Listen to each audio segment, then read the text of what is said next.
Coalition, loud and proud, outrage porn-free, civilly disobedient media broadcasting live on the worldwide Coalition Radio Network, well, at coalitionradionetwork.com, facebook.com/the Coalition Radio, on the mighty Twitter at Coalition_radio, and of course the original mothership at Coalition 1.0, 2.0, our pre-video days at coalitionradio.us, where you'll find no less than about 7 years worth of interviews. Everyone from Ken Block to Bob Healy, and virtually every political candidate in between, national, international, local issues, economic, and political philosophy. A special late night edition, if you will, of the Coalition. I've got someone joining us tonight who, a very hectic schedule. The Senate is in full session, and so he managed to squeeze out some time late on a Friday, and of course we'll be sharing this with you all weekend. Senator Gordon Rogers is joining us. He is, amongst other titles, he's the Secretary of the Senate Committee on Housing and Municipal Government. He's a member of the Senate Committee on Environment and Agriculture, and he's also a member of the Senate Committee on Judiciary. He represents District 21, Coventry, Foster, Scituate, West Greenwich. Raised on a dairy farm, and I'm reading directly from his Senate biography. He's a Foster native, graduate of Pontiac High School, and owns 3 small businesses in Foster, GTH Construction, the Stonehouse Inn, which I didn't know, and Rogers Farm. He has served at literally every level of state and municipal government. He was a member of the Foster Town Council, served as council president 3 terms, a past member of the Foster Economic Development Advisory Committee, and a past member of the Foster Police Station Building Committee. He's also, and we're going to use the V word here, so if anyone's triggered by this, just let me know. If you're not operating heavy equipment or you're not sitting in an office building up at Halitosis Hall, he's also a volunteer. Yes, I said it. He's a volunteer, which means his idea of serving the community is to do it for free. And I'm not being humorous to diminish that, but quite frankly, from a strictly editorial perspective here as station management, because I am station management, all right, when I am exhausted by people whose idea of giving back to the community means a $93,000 job, that's not serving the community. That's not being a steward for community assets. Well, someone said it best once when they mentioned that, and I wish I'd thought of this, but government and serving in government is supposed to be for people who want to help lives, not get one. He's been a member of the Moosup Valley Fire Department since 1980. He's also, we're going to use this word again, a volunteer EMT. Gordon Rogers, what are you thinking? There's at least an opportunity for 3 or 4 state jobs in there. What are you doing? Oh, it's tough to pack it all in, but the volunteer part, I started very early. I was, I think it was 15 years old when I started that. Rose up through up to deputy chief, kind of stepped back a little bit, still a lieutenant, still involved. Going through, I'm actually a cardiac now, going through my certification to try and keep that up, and there's a lot on my plate. No, absolutely, but talk to me. Your family is steeped in Rhode Island history and intimately involved in community service, in the full sense of that word. And while I kind of wax wise and a little sarcastic about it, I don't want that to diminish the sort of lifelong commitment that you and members of your family have had towards the community. Where does that spirit of true community service come from? Well, actually, I graduated with my wife, Rhody Rogers. We got married. We're almost 23 years. And she was from Gloucester, and I grew up in Foster. So when she moved with me, when we got married to the farm, she kind of naturally got involved in the volunteer firefighter stuff. Became a cardiac EMT like herself and runs on calls. So, if I'm going to get up at 2 o'clock in the morning, she's going to get up with me and go too. She also got involved in politics probably a little bit before me on getting elected. She got elected to council 2004 to 2006. We both were part of the local GOP party, but she did get elected before me. She became president before me.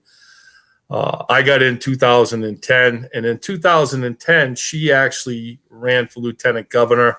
Mm-hmm. She won the primary against Cara Russo, and that set the ballot up for a three-way race with her, Heidi Rogers, Bob Healy as the Cool Moose, and Elizabeth Roberts. That's what it was. And some people have been involved for a long time will remember they kind of got mad at it because they really wanted to support her. Basically, if you know politics, sometimes when you get into a three-way race in a state and the Democrat you're going to be stripping votes and splitting, and the Democrat will walk away with it. So she honorably stepped down, threw a weight behind Bob Healy, and unfortunately, as we all know, he almost made it but didn't quite make it.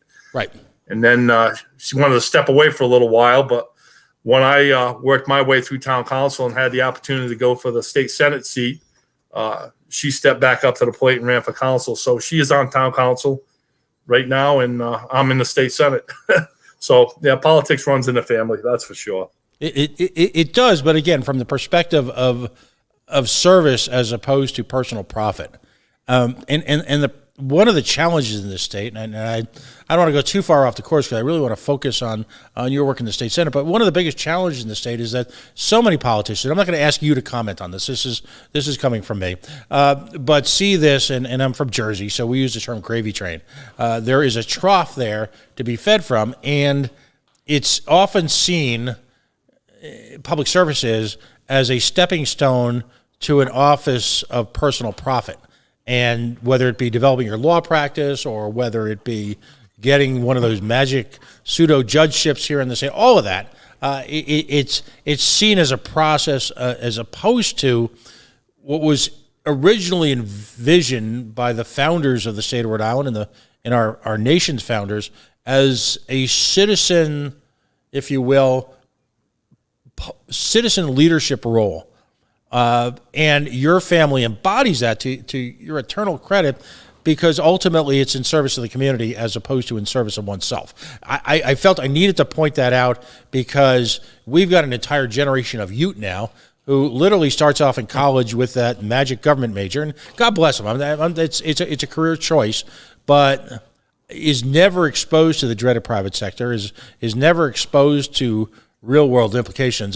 Again, I'm not going to ask you to comment on this, but I can remember years ago a fresh-faced young state senator named Dan Connors, or he was running to be state senator, and got elected and was immediately, and I voted for him. He's a great guy, great young guy, and immediately rose to the level of being in charge of the small business, if you will, panel in the Rhode Island State Senate. And I posited the notion that how can you be in charge of the small business committee of the Rhode Island State Senate when, in fact, you've never had one. And there's way too much of that going on because you've got people governing in the theoretical and the hypothetical and the ideal and as opposed to the reality that you and I know is part of everyday life. You as someone who's a contractor, someone who runs, a family farm, all of those issues, it's real to you, it's real to me. For them, it's an exercise.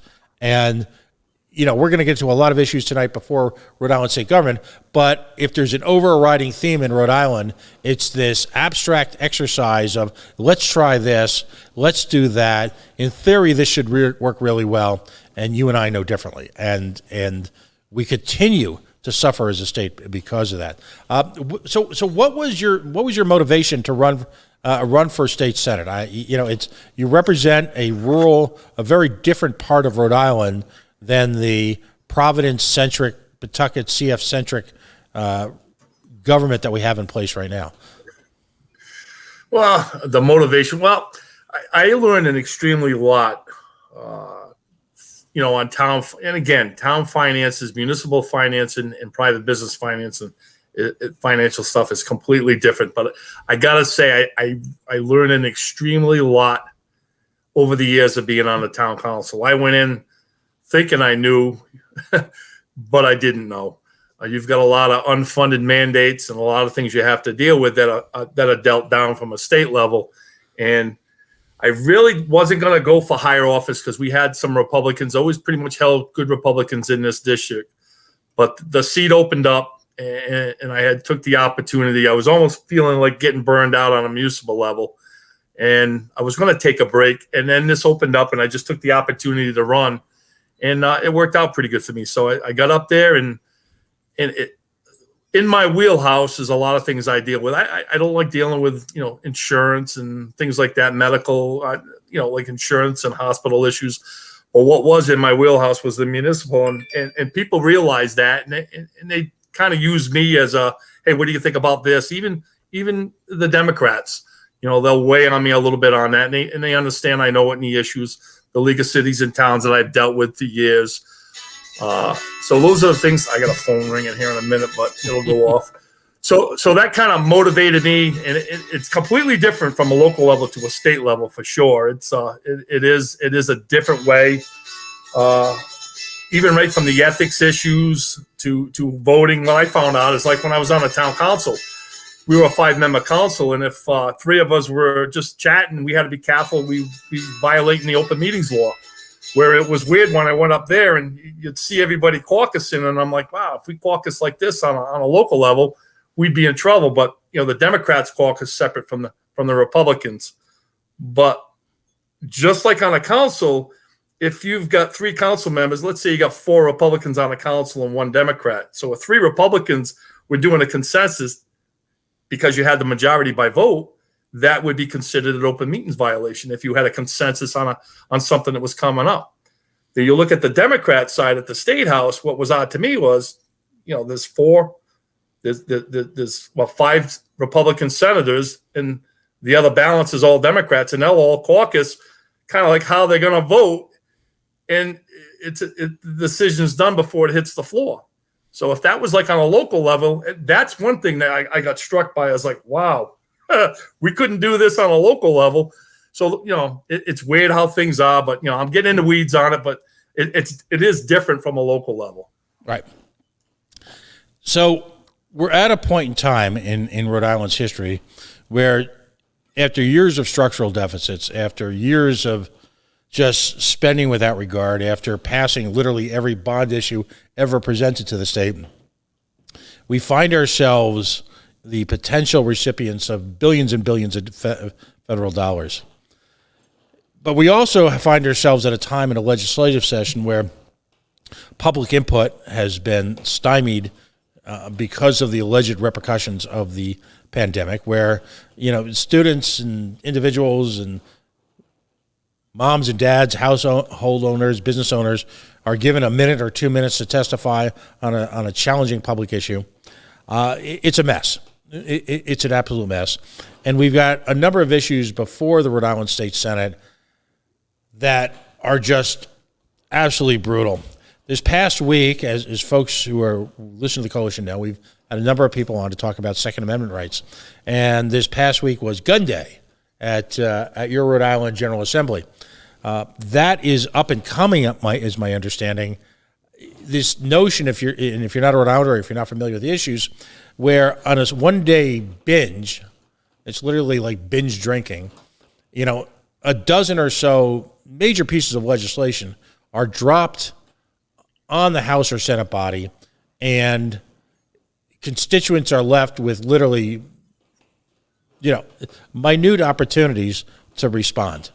It's a terrible, terrible process at a terrible time. And it's, and we'll discuss this implication in a second, but it's my contention that there are people in the ruling elite in the state who are using COVID as an opportunity to stymie any type of political input from the quote-unquote loyal opposition, and they're using it as a way to rule literally in the middle of the night.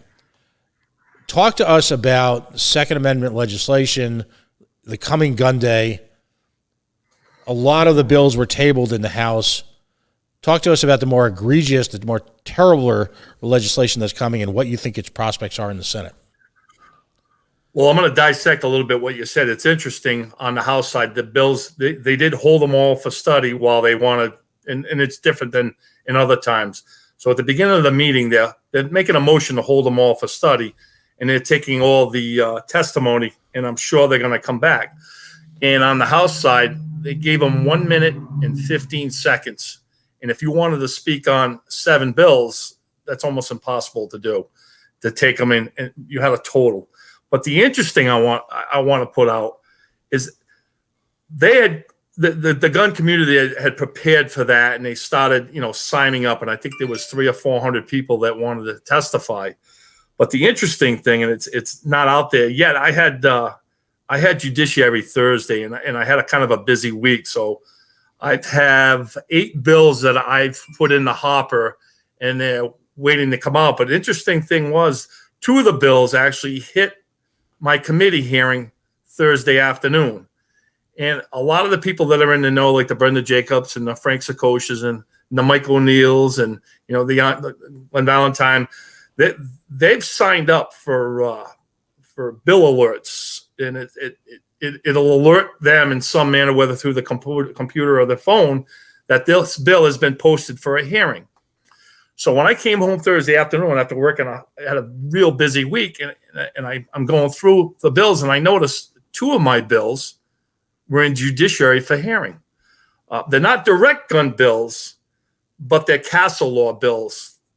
And those 2 basically, to break them down, one of them is if you're in your house or legally placed that phone. Let me just shut that off.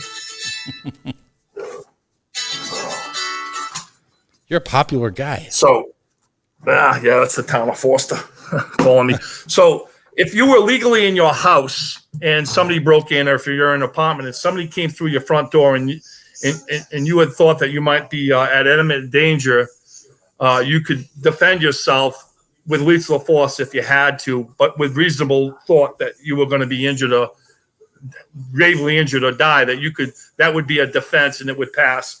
And the second bill was the same thing, but it was done through on the motor vehicle.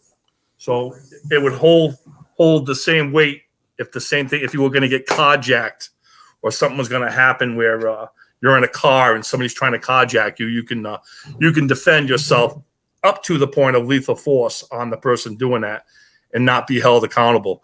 And when I called Frank, and I said, the bills are up, did you know that? He didn't even know. So we were kind of scrambling, trying quick to at least allow him, because he assisted in drawing these bills up to help me, to try and get him on to at least speak for a couple minutes. And unfortunately, they said he didn't meet the deadline from 4:00 the day before.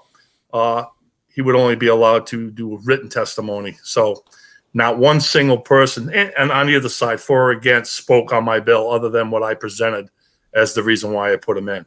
So hopefully the next bills I have, they'll get the alerts and they'll be able to testify like they did on the House side. Well, let me ask you a question on that, because one of my frustrations has been the sugar tax, if you will. And there are a number of small Rhode Island businesses, the sugary soda, sugary sweet tax that's been proposed, that would be impacted by that directly. It would literally weaponize government for the sole intent of putting those folks out of business. Another conversation. But I've always resented the fact, and I told the Senate president this, that folks who are affected by that bill at best get my understanding is under Senate rules are supposed to get 48 hours notice. And, and as opposed to, say, a state senator calling these folks and saying, hey, listen, just so you know, we're going to be discussing this legislation. What's your input? Very often these folks find out that their business could be put in mortal danger often hours before testimony. It's the entire process just ignores the rights and the responsibilities of, and I'll use the term stakeholders, for folks who are directly impacted by this legislation. And the rules are twisted around to create a brutal environment for people who operate in the dreaded private sector, who will feel the impact of this legislation directly and are given no defense, no input in the creation of the legislation. Again, the state continually weaponizes their authority to wage war/laws on people, and it's just the whole process stinks. What are your thoughts? Yeah, it's even worse than that. And I heard that on a local level. I mean, so I can weigh on either side of this. I've seen where things have come on a local level as a counselor, and we've put it in the paper. We've advertised it for 3 weeks. We've had the public hearing on it. We've listened to the testimony, and we've adjusted the ordinance to what we heard. And then when we vote to institute it, some people get upset and say, I didn't know anything about it. I didn't see it. And, but on the state level, like I said, it's 3 weeks on a local level. On a state level, there may be bills that I put in, and I don't know when they're going to come out, but I may only get 48 hours notice of my bill coming out and then going to be heard. And then as the session goes on, if some of these haven't been voted out of committee and they suspend the rules, bills are just flying at you at a moment's notice to be on the floor. They may have already been heard and held, and they'll just come out on the floor at all different times, especially at the end of the season. They call that in the middle of the night when they stop bothering back and forth. This is my second term up there, the beginning of my second term. So this will be I've only gone through 2 events like that. And it's the same thing on a municipal level. It took me years to get knowledgeable enough to see how things are going. I still haven't got my feet underneath me on how it operates up there. Mm-hmm. So it is confusing at times, Now, here's my frustration. Your castle bill is a very important conversation, regardless of whether the bill or not is passed.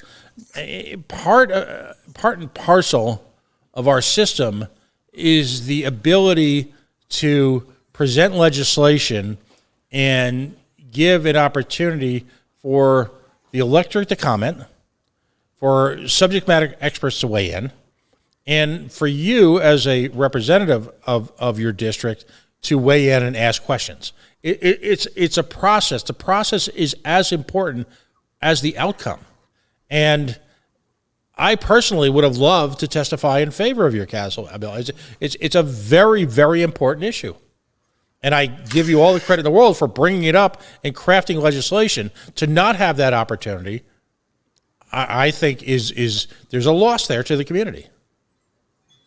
Oh, absolutely. Especially with these castle laws, because, there's 2 people involved in the crime, and there's the perpetrator and there's the victim. And, that you got a lot of people want to, lean to helping the victim, but when the person does not become the total end of the victim, and that person can defend himself, all of a sudden that gets lost. And that's the important part about these castle laws. It's trying to stop yourself from being a victim. It just amazes me. I have a friend of mine, and this is an odd story, and I'd like to put it out there. My friend of mine lives in town, and I've known him for quite a few years, and he works very hard. And in the middle of the night, his wife had taken the car, and she went to work because they share a car. He works during the day, she works at night. And his father-in-law lives with him. He's got 2 young boys. And he hears a noise in the basement. And he can't get to the basement from his house, but he knows somebody or something's going on in the basement. So he tells his father-in-law to watch his kids. And he goes out, and he doesn't know what's in his basement, but he hears somebody, rummaging around down in there. And this is in rural Foster. Oh my God! So anyway, he's down there, and he knocks on the door, and all of a sudden, some guy comes running out, and he tackles him because the guy was apparently trying to steal from him in the basement. He tackles him, didn't realize it was a second guy in the basement. Second guy comes out and tackles him. They get into a scuffle, and I think he hit the kid enough to where the kid was in the hospital with a broken jaw. And now that guy is suing him, and the lawyer has attached his house and everything. And here he is with his 2 kids upstairs, his father-in-law, and now he's in the fight for his life that he doesn't lose his house. And this kid works like crazy, and he's dealing with this. And this is where society is going completely the other way, where you can't defend your property. So, my castle laws are in your house. It wouldn't have pertained to him, but it's moving that pendulum a little bit further in the direction that I think it should be, because this guy who works so hard shouldn't be being sued for, actually he's the victim, and they twisted on him, and the lawyers are suing him, trying to take everything away from him. It's So, insane. It's yeah, it is. absolutely insane. Again, you're right. What's up is down. What's down is up. It's my good friend Matt Allen calls it bizarro world. That's probably the best way to frame it. Let's talk about the legislation that's pending. And to your point, and this is a critical point that folks need to understand, there was a time years ago where if something was put into for further study, that was the end of it. It was essentially sent to legislative Siberia, and folks would be given the opportunity to talk about it next year. Now, it's whack-a-mole. The notion that something is sent for study has no meaning or no judgment on whether or not, once the quote-unquote rules are suspended, so I have the rules, right?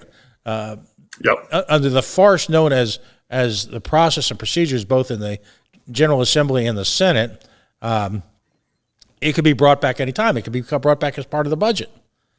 So it's important that folks stay on top of this. Now, when the House was opened under conventional means, Jen Moffitt and her group, for example, did an outstanding job of staffing the General Assembly so that if they came into, at the rise of the House or the rise of the Senate, if a bill was brought up on the floor, they literally had a phone chain and they had a presence there. And you could look up into the rafters and you could see a couple of folks doing some work wearing yellow T-shirts. They had a presence there to jump in and alert folks. Now it's a little bit more of a challenge because you how do you maintain that physical presence when they're using COVID as an excuse to block individuals out? So, folks, the important part of this conversation tonight, amongst many, is the notion that you have to stay vigilant. Your government is quite happy, quite content to interfere with your life on a moment's notice, on any given reason, on any given day. What was that football movie? On any given Sunday? On any given Sunday, on any given day, your General Assembly will take the opportunity to screw with you. So let's go down some of the laws that they're going to continue. My understanding is there is a Senate version of legislation that would require the submission, if you will, of medical records in order to get a carry permit. Maybe can you elaborate on that and where that stands and what challenge that represents? Yeah, that hasn't been heard yet. We've had a couple municipalities, police departments, when you go for a local concealed carry, that they were putting in, and I know my town did it a few years ago, had put in releases from certain medical facilities, and if you didn't fill it out, they really weren't handing concealed carries out, but it's not part of the law. They thought they could interject it, and that got taken out. But now they're trying to write it into the law where your medical background, you have to sign off to let them look into your medical background, whether it's released through like Butler or things like that. I believe that's one that's coming through. So that is one, I think. Yeah. That's terrible. It's absolutely terrible. I thought we had reached a point where, as a society, we had worked through and overcome the notion that shame should be attached to any one of a number of medical issues that you carried forward. And to our credit as a society, we understood the importance of privacy. The notion that town officials with little or no controls could have access to that type of information, and with little or no control on how to share it, we just basically have to trust them, and we'll just let that hang out there. It's terrible. An interesting point on that. When you currently apply for a firearm, concealed carry, there is a section that asks if you've ever been, ever self-admitted yourself, or have you ever taken any medication for depression. And by law, you would, if you didn't answer that correctly, you could be found guilty of a felony of lying on a concealed carry permit. So one of my bills, if you had actually checked that, and some people have, done that. Maybe they were going through a divorce or something. But one of my bills, the way the procedure would go is if you're denied under that, simply answering that, you can appeal to like a medical board that would review it. But once you draw that into your medical appeal board, any medical records you have are open to the public for anybody to request them, like a public records request. So that draws your public medical background records on that situation into light. So a lot of people that may not want to appeal because of that unfortunate part, where anywhere else in the medical history that wouldn't be allowed. But under the concealed carry denial, and you appeal it, and it draws it into that board for review, all those records become possibly public to anybody who wants to request them. So one of my bills, it's really not tied to guns, but it's tied to the appeal process that would hold the weight like a HIPAA violation, that they are not subject for public inspection or public request. They are held private. And that's what I call, the other side totes common sense gun laws. I think a good part of mine is truly common sense gun laws, where that medical board can review it, make a non-biased decision, and the person who's applying does not have that medical record and all that brought out into the public, where it shouldn't be. It's almost a side end around the HIPAA laws. So right. And I want to point out, a couple of years ago, the state, in all its wisdom, decided to create something called a prescription medical database. And the underlying thought was that, to be able to research trends, be aware of folks who were overprescribing. And I opposed that at its very core. And of course, all the usual guarantees were made, Senator Rogers, about the privacy, and you would need process and only certain people could gain access to it. Well, once the database is created, a year or so later, legislation was passed that would allow for warrant-free access of said prescription medical database. And justifiably, the crowd went nuts. The Civil Liberties Community, the ACLU, the Rhode Island Medicalists Association, and a whole bunch of good government groups lost their collective minds. And they were right. There should never be warrantless access to anything of that nature, which is why we should never create anything of that nature, right? So what I need to understand that I'm not seeing is why those very same people aren't upset about legislation that would open wide folks' medical history for purposes of permitting. And in my humble opinion, this is a direct assault, if you will, on the rights of veterans, many of whom have had significant personal challenges after operating in a theater of war that can be best described as horrific. And attempting to separate them from firearms, which are personally very important to them, whether either be for sporting purposes or, let's just be blunt, purely personal purposes, purely personal issues of safety. It's a direct assault on our veterans. How dare they? I can't argue that point. You're 100% correct. It's wide ranging on the effects of this. And like I said, I just found I didn't even realize that till I started getting involved, that these records become public. It's almost like, well, we'll put it this way. That way they won't appeal it and we get what we want, right. And you should be able to appeal it, and you should be able to keep that stuff private. It's no different than the other medical history that somebody would have if you're going into a hospital.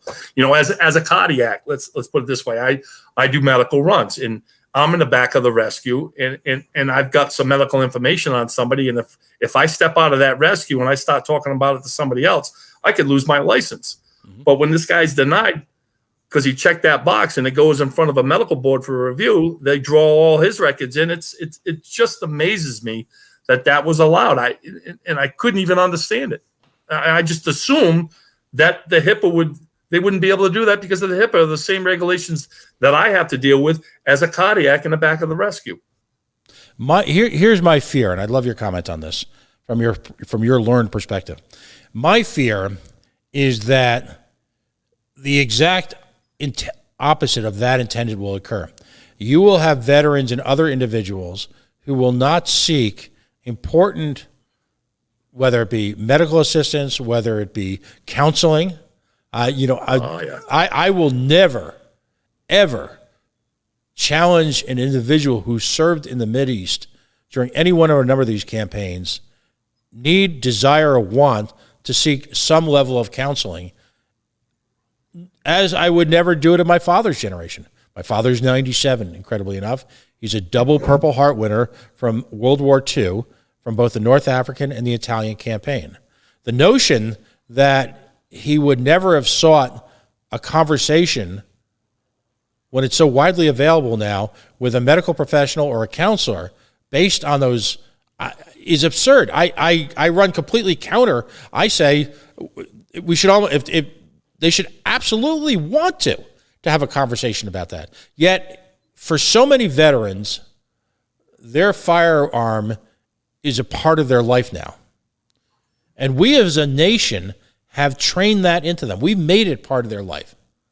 And again, whether it be sporting or for, again, the natural right to bear arms in one's self-defense, that we would rip them apart, or, as importantly, create an environment which a life-changing decision has to be made based on their ability to retain their firearms is criminal in and of itself.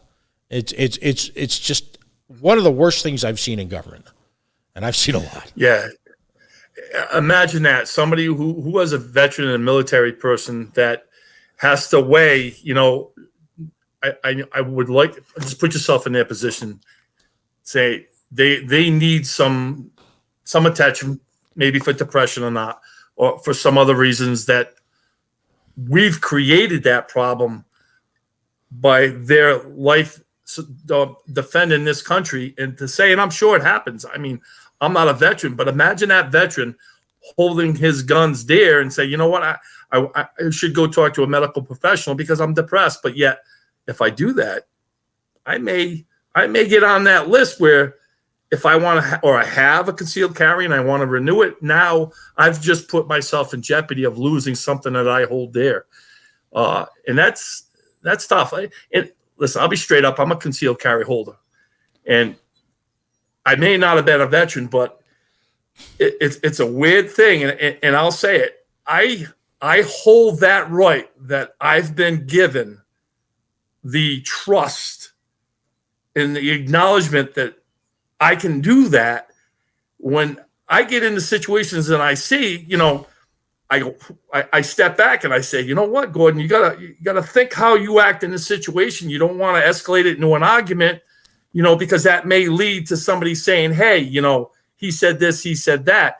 It almost puts you in a position where that is such an important thing to me. It really keeps me thinking twice in how I move forward in life, because it is so important to me that I don't want to make a mistake where something can be misconstrued, where I might even have the possibility of that being taken away from me, or having to defend myself to stop that from being taken away from me. So, you look at that, you look at the school bill, that one, on its face, it sounds like a great bill. Why do we want guns? We shouldn't have guns in school. Well, everybody would probably agree with that, but you got to remember, and I talked to somebody, and I'm going to bring it up probably when it comes up to legislation. We as legislatures, as far as I know and understand common sense, as society moves on, there are problems that arise that may have not been in the past. And as legislatures, we try and create laws that will help those things as time evolves, whether it's in the health industry, whether it's in the insurance industry, whether it's in the farming industry, whether it's in the municipalities. So when this bill came along, and I'm like, and I said it to the Linda Finns and the people out there, that this is a solution looking for a problem. And I said, where, and knowing as a concealed carry holder how I respect that right, I started thinking, where's all the shootings of legally concealed carry holders being an issue anywhere in the United States in any school? And I couldn't find nothing. And it amazes me but people will fall for it. Sandy Hook was an absolute tragedy. And I know people that if they were we'll take the one the other day in Colorado. If there was a concealed carry holder in there, that incident may have not have gone to 10 people dying. And there's probably incidents out there where it could have been multiple people could have lost their life because somebody was there with a carry gun, concealed carry. It didn't go that far. So it just, we can argue this on one side or the other, but it really comes down to, on that one bill, concealed carry in schools, it's a solution looking for a problem. And the way the bill is written up, they can't take my right or somebody's right away to concealed carry, but they can say you will become a felon if you come on school grounds. So it basically has language in there that says, you got to unlock, you got to unload your gun, lock it up, put it in the trunk. So before I pull on school grounds, even the state police procedure on handgun safety, if it's a long term, if you're going away for a day or two or overnight, there's a procedure they take on unloading the gun. But if it's a short period of time, like going into a building, they recommend not to unload your gun, to keep it loaded, because when you're unloading and loading guns, it's an opportunity for an accident to happen. So right. This bill actually creates more opportunity of an accidental misfiring of a firearm or somebody getting injured, but they can't see past that. And, where's the problem? Where's the concealed carry holders creating a problem in schools and anywhere is that for a matter of fact. So again, I want to bring that right back around to, I know other people that have that trust that they've been given, that they hold it very high, and it's really important, and they don't understand that, I guess. But right. Again, it's backwards, and we need to continually reinforce the fact that Rhode Island is amongst the safest places in this nation in terms of gun crime. We need to enforce current laws against the bad guys. I'm going to point this out time and time again. Every opportunity I get, I did it when Brenda was on, I did when Jen was on. You've got a sitting Rhode Island General Assembly member. He represents Bristol. He's an attorney. He has a criminal record. God, he has a practice that centers around criminal defense. Everyone in America is entitled to the most aggressive criminal defense possible. Everyone is presumed innocent until proven guilty. But let's be blunt. We've got a legislator that's passing laws that he has a direct financial impact from. He is paid to represent criminals. He brags about his ability to, quote unquote, get folks off of the very laws that he would create. And so, in my mind, that's clearly a conflict of interest. On top of that, where's the independence? We have people who seek the creation of laws, I believe, for one very simple reason. Gun legislation is highly emotional, and it is a powerful fundraiser. And they have created, some of them, multiple organizations to collect funds on behalf of the quote-unquote anti-gun lobby, who then, I believe, violate the spirit of state election laws by having individuals give to multiple committees who then give to the same people multiple times, those multiple committees, all right, ultimately over a very limited handful of issues. And so, to my mind, most of this legislation has little or nothing to do with actually saving lives. It has everything to do with fundraising and appealing to individuals on an emotionally charged issue, the tragedy around death by gunfire. almost all of which is based on folks' illegal purchase of handguns for laws that already exist. What are your thoughts as someone who lives this every day? Yes, I really, in my opinion, and we're trying to get the numbers, but we've got a lot of gun laws out there, and they seem to be pleaded down and not administered as the intent of the law had did. And they plead things down, and a lot of these gun charges are pleaded down. And it amazes me that you need to get tough. Let's get tough on the laws we've enacted and start. And I don't want to say the word make an example, but at least enforce the intent for the purpose of the reason why the law was enacted. Again, those are the ones where there was a problem. It was addressed. The law was created, but they pleaded down. So here's where really, I heard a bill the other day where if somebody's charged with a minor crime and because of their financial status, whether they don't have a job or they can't afford to bond themselves out even through a bail bondsman, that their bond can be waived. But the guy that's got to go to work possibly the next day, who has a job in 9 to 5, who probably has the money to do it, he's going to be forced to pay to bail himself out if he gets in trouble. It's just completely backwards. Again, I mentioned my castle law bills. There's 2 of them. The counter of that is one of the bills coming from the other side that I consider a bad gun bill that says if you have a firearm in your house, it has to be locked up. Now, there are people out there that lock all their firearms up, and there are probably some that don't. But you know what? When you need access to that firearm, when somebody's busting through your front door, you can't ask the guy coming through to hold on a few minutes while I open my safe up and grab my firearm to defend my castle.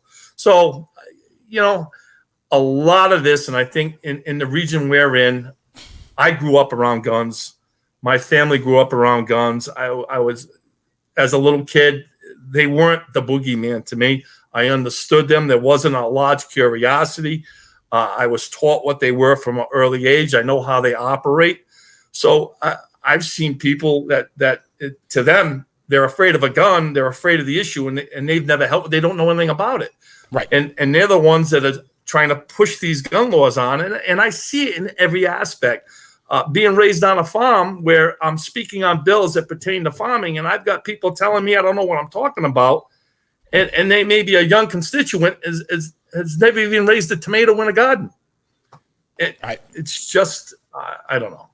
As a community, as the community of Rhode Island, one of Brenda Jacob and Jen and the entire sporting community actively engaged in, and I'm so proud of, is their ongoing work to educate people about the power and the responsibility and the operation of firearms. Ignorance breeds fear. Fear breeds tragedy. We need to train our children to understand and respect the power of firearms, not make them afraid of them. The folks in the sporting community work tirelessly to do just that. The tragedies, by and large, and I'm painting with a broad brush, don't come from members of the sporting community. They don't come from members of the shooting community. They come from people who either ignorant of or are the quote-unquote bad guys and gals who use guns and firearms in the commission of sheer crime. You hit the nail on the head. I know Brent, I know Jen, I know everybody you mentioned, Glenn Valentine, Frank Sakosha, Michael O'Neill. They are undoubtedly the knowledge and that they bring forward in the sporting community. I don't do the sporting community as much, but that they have so much knowledge that they bring forward, like the Olympic issues with the firearms they use on that. A lot of these laws with the threaded barrels and stuff that they're trying to add into an assault rifles ban. It affects them too. And these are laws are being created by people that know nothing about them, and they don't care. It seems to me that they don't want to listen. It's a simple agenda, and they don't care what you want to say. funny thing is, there was Linda Finn had put on a legislative meet with legislators, and I had got the link to it, and I wasn't really a loud senator in the last couple of years, so I probably flew under the radar a little bit. And I linked on. I got introduced as Senator Gordon Rogers. Was mentioned that I wasn't. She didn't really know me, but she would like to have a conversation with me. And then I was put into immediately put into a waiting room. And then from the waiting room on the Zoom meeting, I was sat there for about 20 minutes. And then apparently that's the only way to do it. I was brought back out into the meeting. And I'm like, oh, wow, I'm on. This is good. I can listen. You know, I like to hear everybody's side. And it couldn't have been more than 10 seconds. And then you've been removed by the meeting by the host.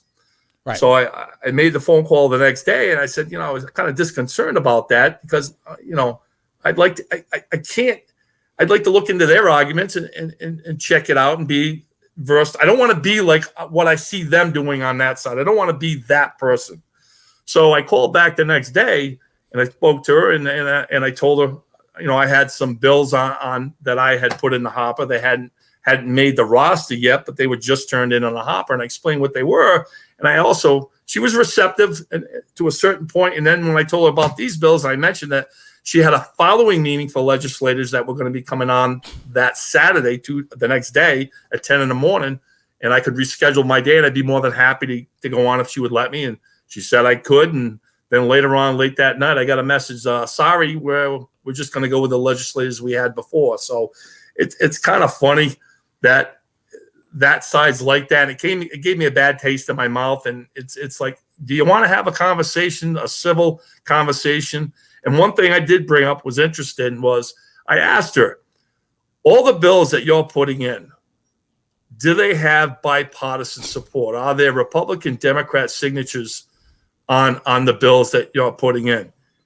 And with a giggle and an almost like, you know, just brushing off, no, they're not.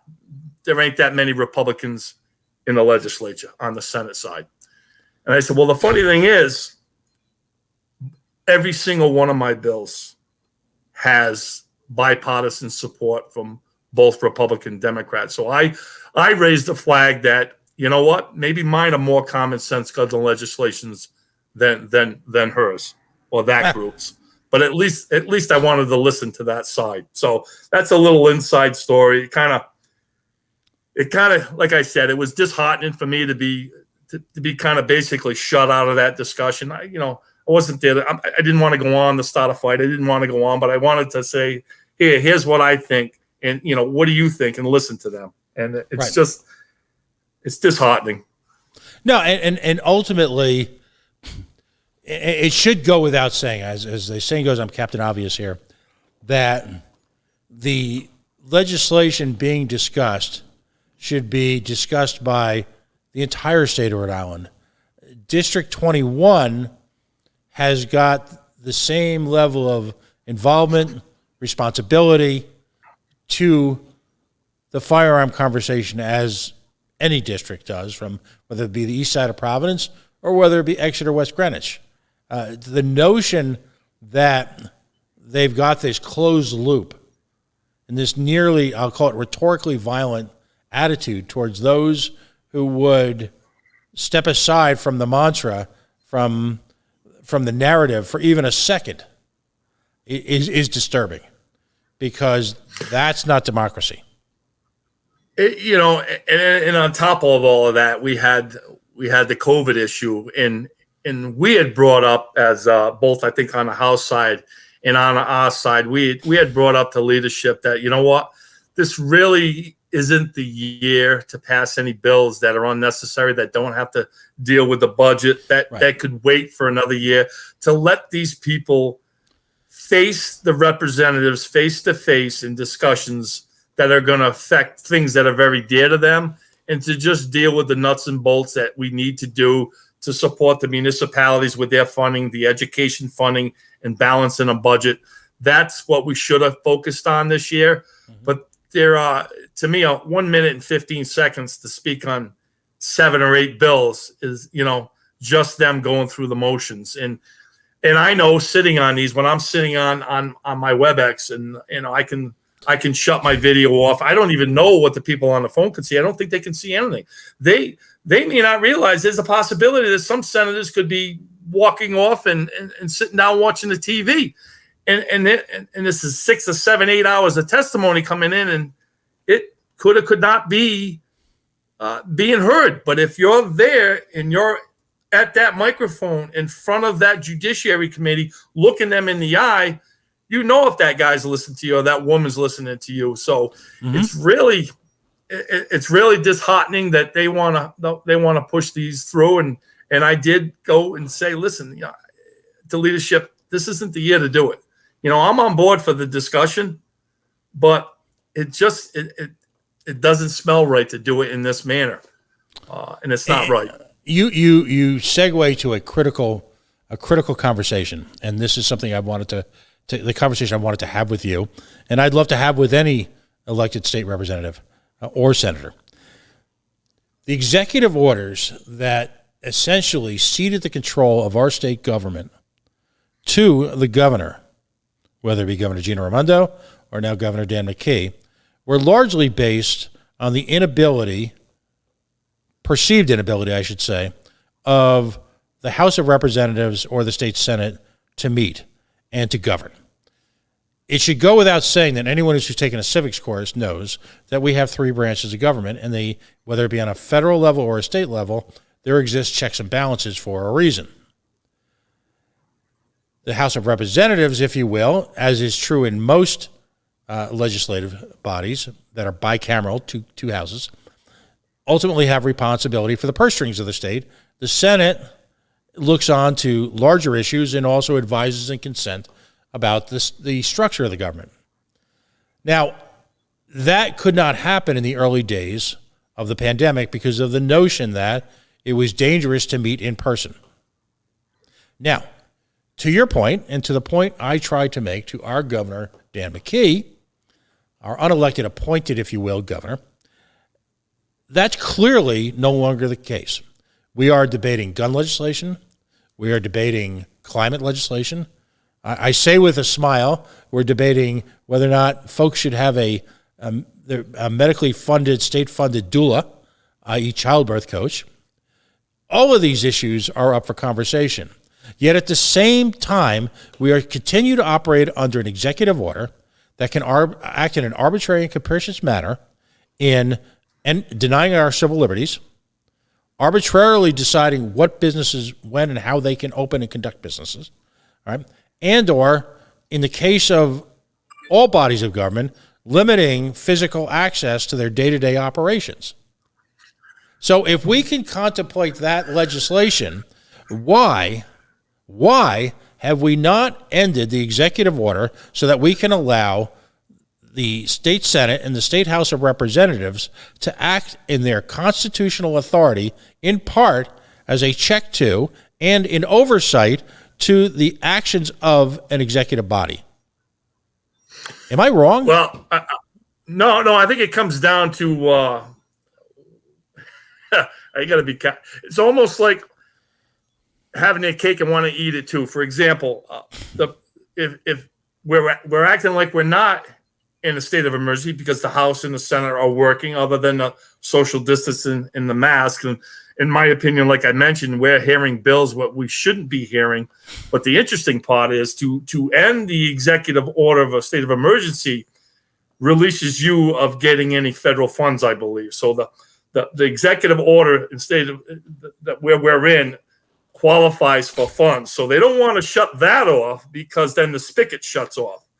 But on the same token, if that's the case, then we should only be dealing with what we need as COVID issues and balancing our budget. And this is where they want to have their cake and eat it too, as well. We want to get the federal money. We got to keep the executive order in place, but we're going to meet to a certain point where it's like a normal 3 branches of government, but the people can't come and speak like they're used to. And this is where I have the problem. You can't have your cake and eat it too. So, it should be just about the COVID issues, the funding to balance the budget, and the things that we need to do the daily operations to get us to the end of this tunnel. and they're not doing that. Mm-hmm. And it's almost like some of them have an agenda to get these things through so they don't have to face certain constituents face to face. So there's the double-edged sword to it. Again, if they end the state of emergency, then the spigot's shut off on certain things that you get through funding. But then you shouldn't be acting like it's wide open type manner and having these bills. So that's the rub. That's the rub with me. And it would have been easier for them to say, yep, you're right. We'll deal these on another time. It's still an issue, but we need to do the day-to-day operations. We got to figure out how to pay the electric bill, how to educate the kids, how to pay the things that we need to do. And that should be it. Nothing else should be coming forward at all. Right. No, I absolutely. By the way, do you see how easy it is to have a long conversation on the air?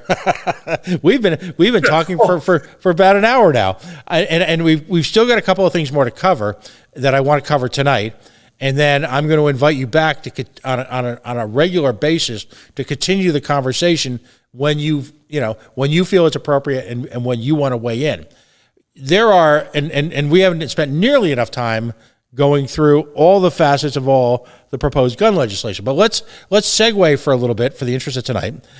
There are recently passed some legislation which now will at some level, after there's the both the House and the Senate get together and engage in some form of bill reconciliation, that will dictate, if you will, through a private administrative body with no recourse directly to the people, the use of power, the standard of living of the individuals, and how they conduct the maintenance and construction of private property. And of course, we're talking about the climate bill. What's your thoughts on the climate bill, and what do you find right or wrong about it?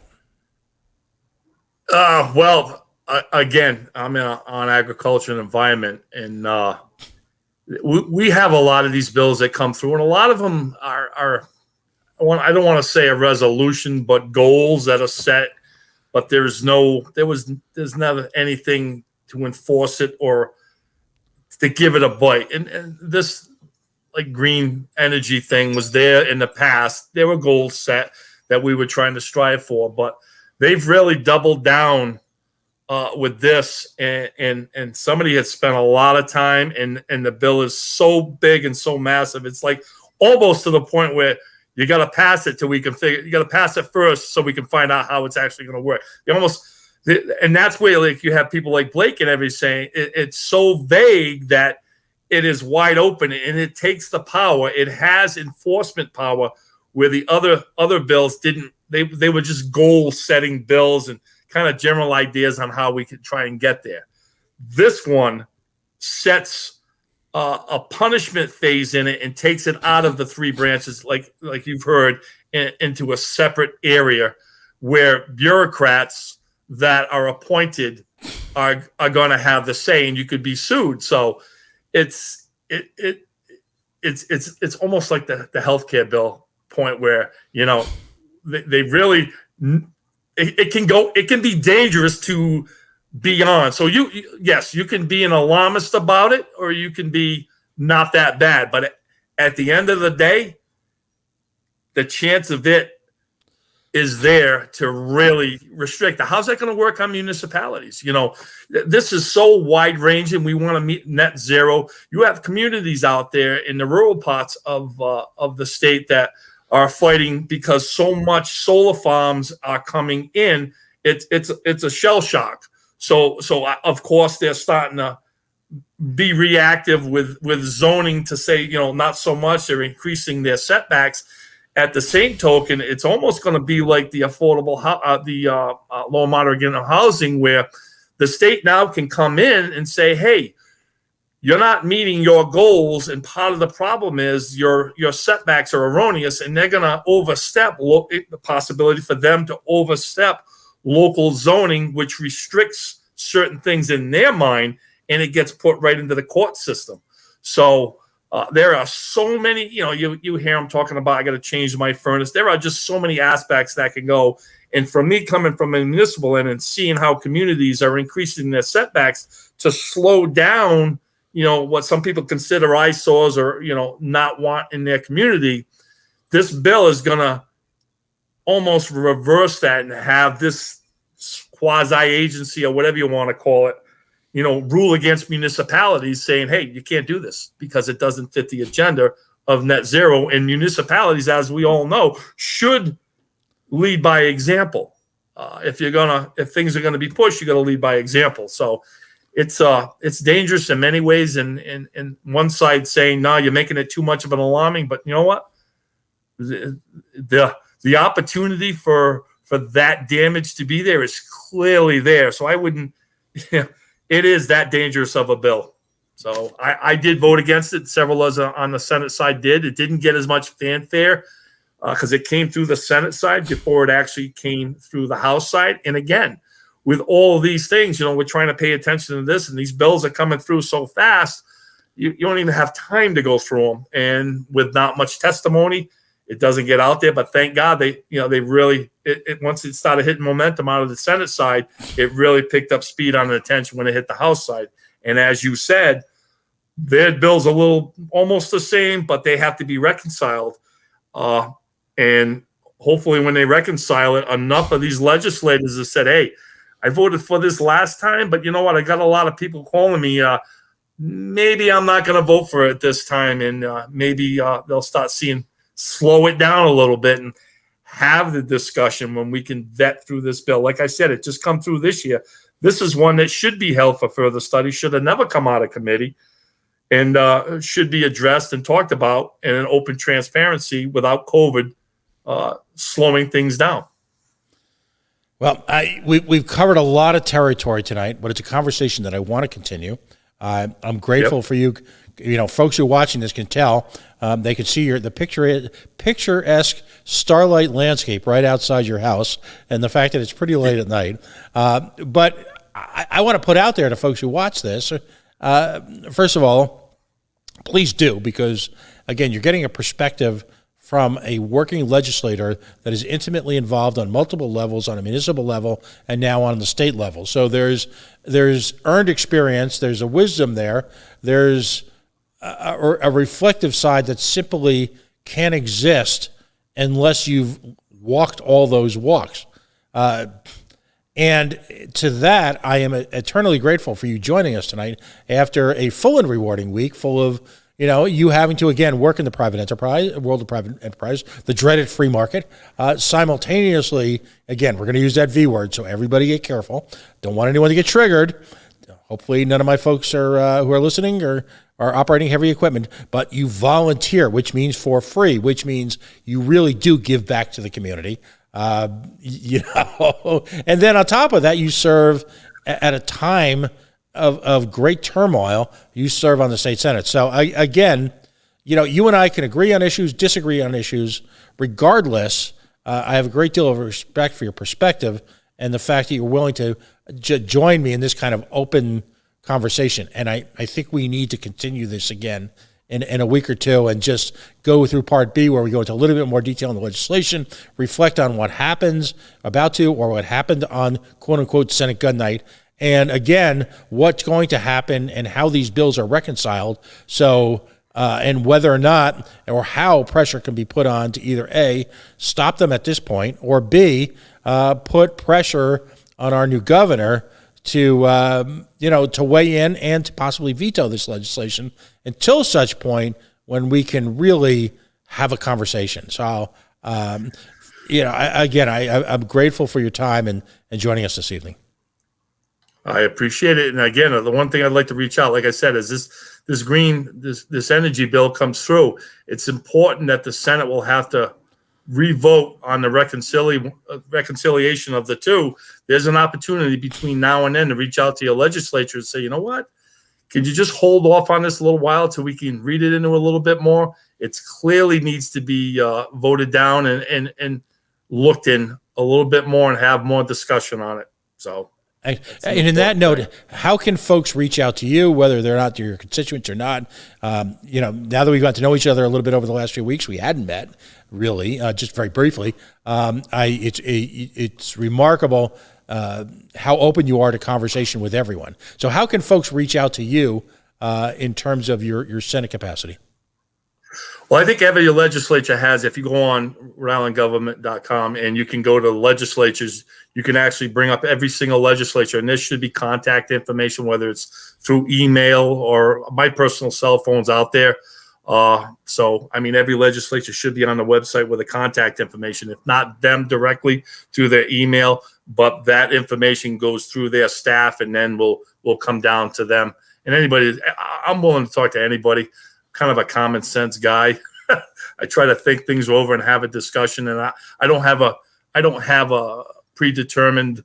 I think both sides. I'm not stuck on one thing. I've had my mind changed on things in the past, and I never thought that could be done. And I gave the people credit. So you know what? I didn't think of that.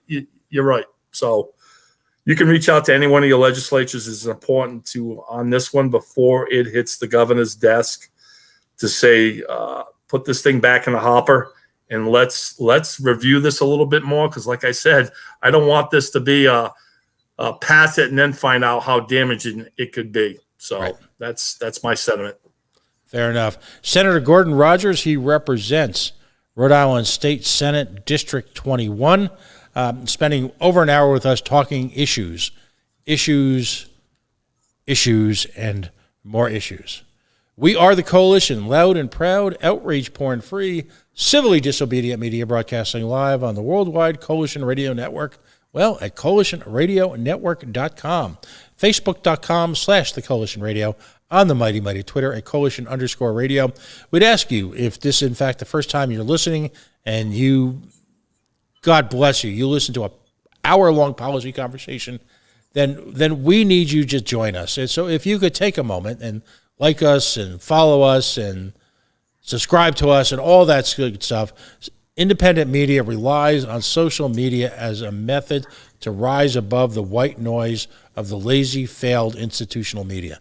You're not going to see many conversations like we had tonight on network television. Nice people, not going to happen very often. And we do it here 4 or 5 nights a week. So, folks, thank you for joining us. This will be in replay endlessly and will be shared on our YouTube platform as well as our Twitter platform over this weekend and into the future. And we hope you take an opportunity. If you've got questions, feel free to reach out to us. Feel free to comment. Feel free to weigh in, argue with us. Whatever it is, our hashtag here is take it personally. Passionately embrace the controversies and the challenges of COVID-era government here in Rhode Island and nationally. Thank you. Have a wonderful evening, and we'll be back live on the air Monday evening, but we'll be in constant replay of the variety of shows we did this week all weekend. Hope to talk to you soon.